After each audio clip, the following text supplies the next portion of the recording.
So, me and my wife went to go and watch the Marvels, and something happened to me that I had never experienced before. I slept in the cinema. The Marvels was a mess. So, despite how bad it was, two good things came out of it. So, why isn't The Marvels a good movie?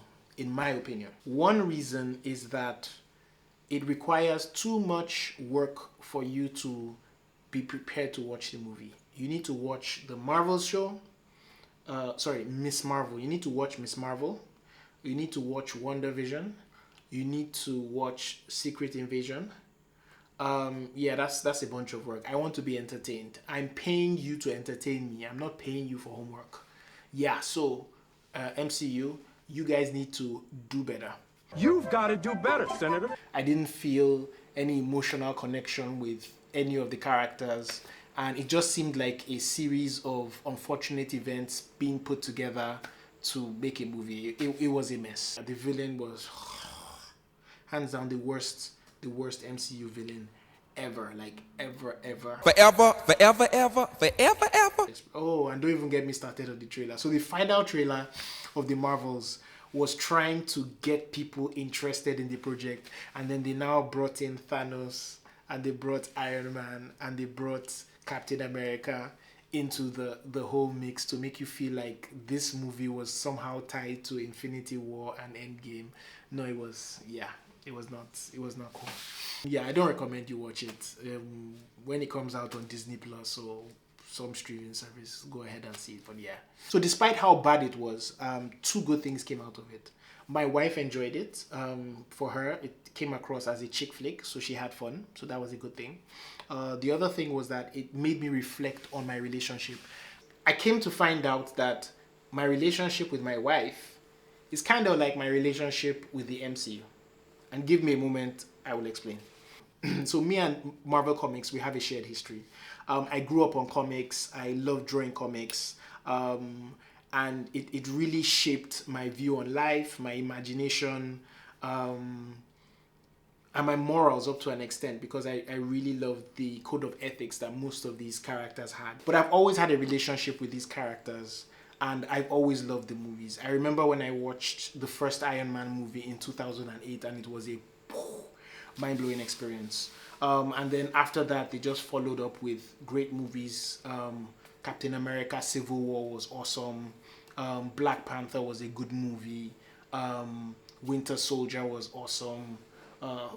Thor Ragnarok, and so on and so forth. So there were a string of hits, and because of this, I have a soft spot for the MCU. So even though I know that some of the movies might be crap, I'll still go and watch them. And it's the same case with my wife. I have a shared history with her. We've been married for almost 10 years, and we've been through ups, we've been through downs. We are at the point where we're able to communicate non-verbally with each other on some things. Yes, like, that's psychic.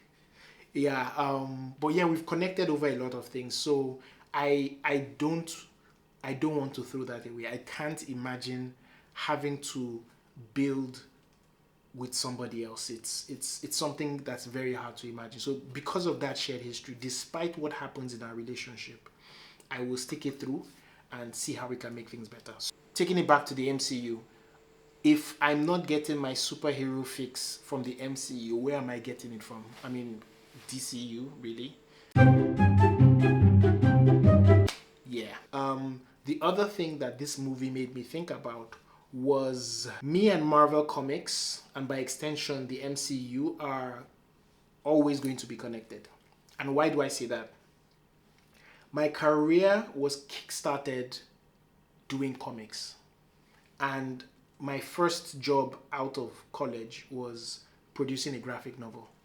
And I would not have gotten that start if I didn't have a love for comics and I didn't dabble in art and editing and some writing. So my wife just reminded me that it's not just my career that got its kickstart, but my relationship with her as well.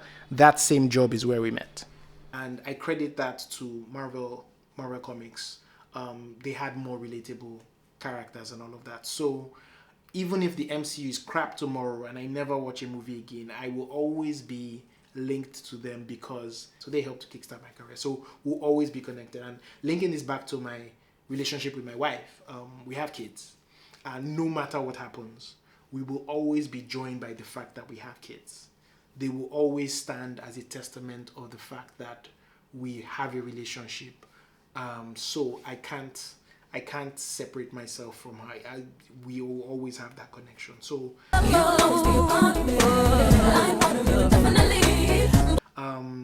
between my kids and our shared history, there's so much value there that I don't want to lose, and I'm not going to give up on it because of those.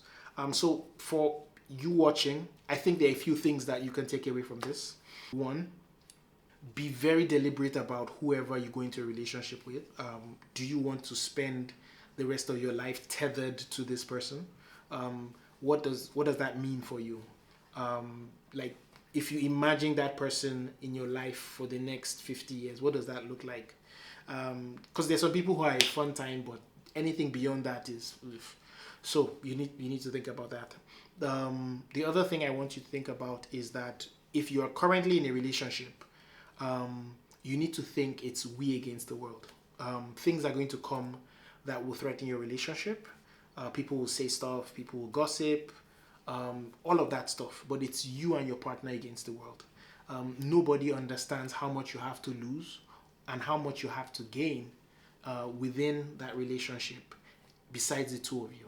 You know, nobody knows the relationship like the two of you. So regardless of how things look like, even if your relationship looks like the Marvels, don't give up on it. Your Infinity War or your Endgame could be around the corner. Now that actually sounds negative.